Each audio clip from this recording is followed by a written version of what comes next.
Oi, gente, estou aqui no meu cantinho, gravando de farda, para dizer que eu estou morrendo de saudade de vocês. Vamos de redação? E o tema dessa semana é...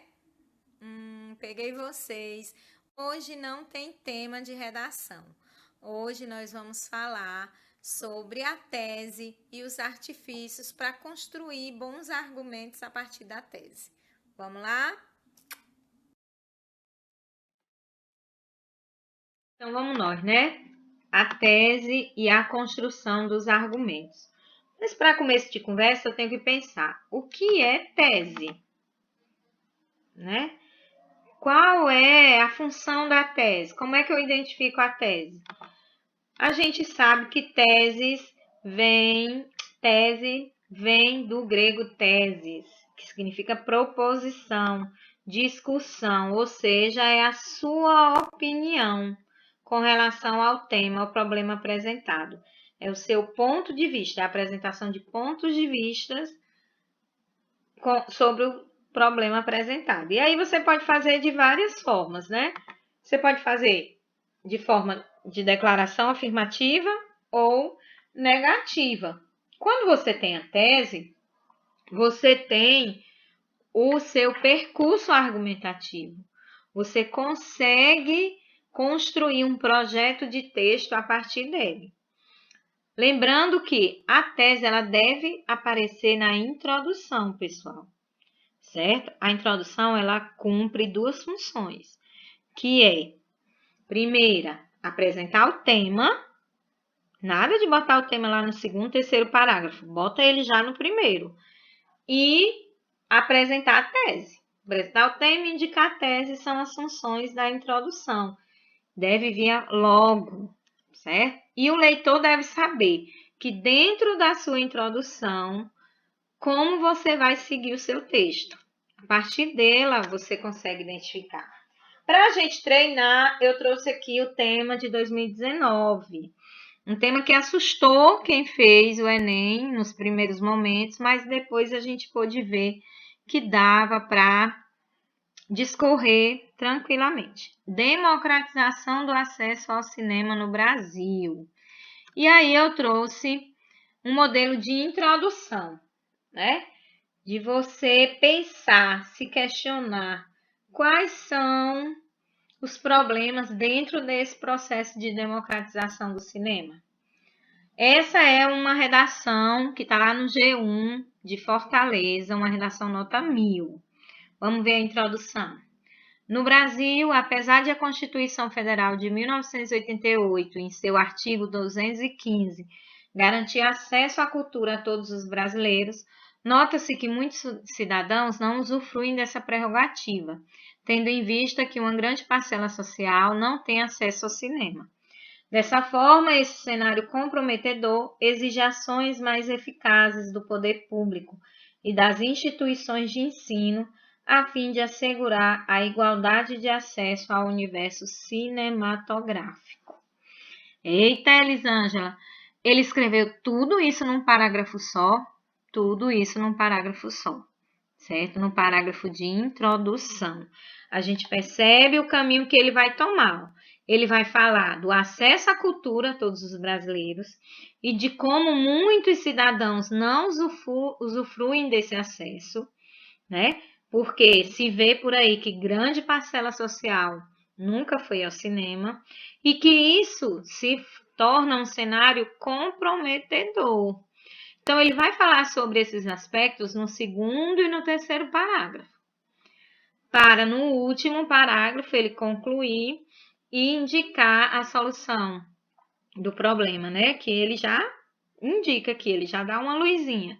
Que ele diz que são ações mais eficazes que assegurem a igualdade de acesso ao universo cinematográfico. Como que ele vai construir esses argumentos, Elisângela? Aí tem duas formas. Lá no livro de vocês, na página 289, 290, mostra dois tipos de construção de argumento, que é o raciocínio dedutivo e raciocínio indutivo. Mas como assim, Elisângela? Eu vou falar de raciocínio? Sim, para você construir argumento, Você tem que raciocinar, você tem que pensar. A gente faz isso, pessoal, naturalmente. Porém, para a escrita do texto, né, eu tenho que organizar o meu pensamento. E ele pode ser organizado de forma dedutiva ou de forma indutiva. O raciocínio dedutivo é quando eu parto da conclusão para chegar aos dados. E o raciocínio indutivo é quando eu parto dos dados para chegar à conclusão. Ora, vamos pensar aqui. Se eu parto do geral para o específico, eu estou fazendo dedutivo.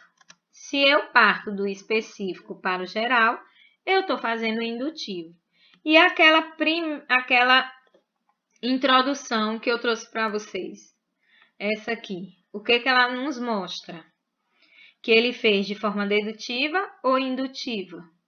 A gente percebe que ele já traz uma conclusão aqui. Ele já diz, né, com todas as letras, que a população não tem esse acesso. Então, ele já parte da conclusão. E aí, depois, no segundo e no terceiro parágrafo, é que ele vai falar os detalhes, os dados, vai apresentar os dados para confirmar aquela conclusão. Então, ele está exercendo aí o raciocínio dedutivo. Mas você poderia fazer ao contrário, tá bom? Para a gente treinar, é só um treino, né? Não é para você fazer no caderno e mostrar e tal, é só um treino. Vamos ver isso aqui. Médias normalmente mais escondem do que revelam. Não podemos supor, por exemplo, que todas as áreas pobres da cidade têm as mesmas condições de saneamento e acesso à água. Esse método de raciocínio aqui é dedutivo ou indutivo? Tem que pensar, né? Se eu tenho um raciocínio que já confirma um dado, já conclui, ele diz que a média mais esconde do que revela. É a conclusão dele. E depois ele pormenoriza. Então, ele está fazendo aqui o raciocínio dedutivo. Ok? Vamos ver outra. Eu não sou literato. Detesto com toda a paixão essa espécie de animal. O que observei neles no tempo em que estive na redação do Globo foi o bastante para não os amar, nem os imitar. São, em geral, de uma lastimável limitação de ideias, cheios de fórmulas de receitas, só capazes de colher fatos detalhados e impotentes para generalizar. Curvados aos fortes e às ideias vencedoras, e antigas, adstritos a um infantil fetichismo do estilo e guiados por conceitos obsoletos e um pueril e errôneo critério de beleza.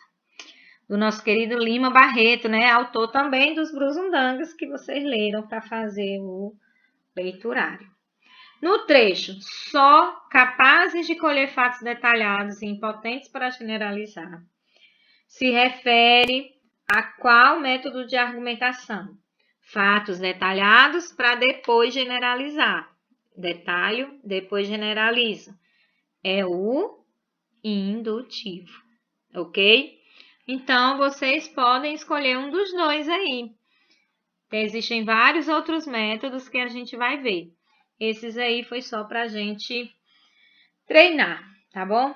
Quando a gente treina, esses métodos, eles ficam naturais, eles vão saindo. Você também não vai dizer, hoje eu vou usar o dedutivo.